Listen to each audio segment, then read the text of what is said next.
బాలీవుడ్ బాద్షా షారుఖ్ ఖాన్ రాజమౌళి గురించి sensational comments చేశారు. బాహుబలి గురించి, ఆ సినిమాలోని కట్టప్ప పాత్ర గురించి చేసిన కామెంట్స్ తన దృష్టిలో ఇండియన్ సినిమా అంటే బాహుబలి అని అంటూ, భవిష్యత్ భారతీయ సినిమాలకు బాహుబలి ఒక రోడ్ మ్యాప్ లా మారుతుంది అంటూ ఒక సంచలన కామెంట్స్ చేశాడు. తాను చెన్నై ఎక్స్ప్రెస్ సినిమాలో నటిస్తున్న రోజులలో బాహుబలి ప్రారంభమైందని, తాను 3 సినిమాలో నటించినా ఇంకా బాహుబలి 2 నిర్మాణం జరుగుతూనే ఉన్న నేపథ్యాన్ని పేర్కొంటూ, అలాంటి పాత్ బ్రేకింగ్ సినిమాలను తీయడం ఒక్క రాజమౌళికే కుదురుతుందని జక్కనను ఆకాశానికి ఎత్తేశాడు.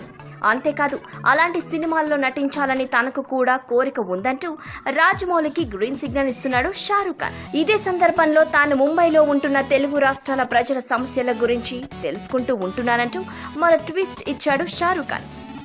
ఆంధ్రప్రదేశ్ ప్రజలు స్పెషల్ స్టేటస్ కోరుకోవడం మంచి విషయం అని చెబుతూ, ప్రజలు ఎన్నో ఆశలతో కోరుకుంటున్న కోరికలను తీర్చడంలో ప్రభుత్వాలు ముందడుగు వేస్తే బాగుంటుందని తెలిపాడు. ఈ వీడియోపై మీ విలువైన కామెంట్స్ ని మాతో షేర్ చేసుకోండి. అండ్ ఇంకో విషయం, సబ్స్క్రైబ్ చేయడం మర్చిపోకండి.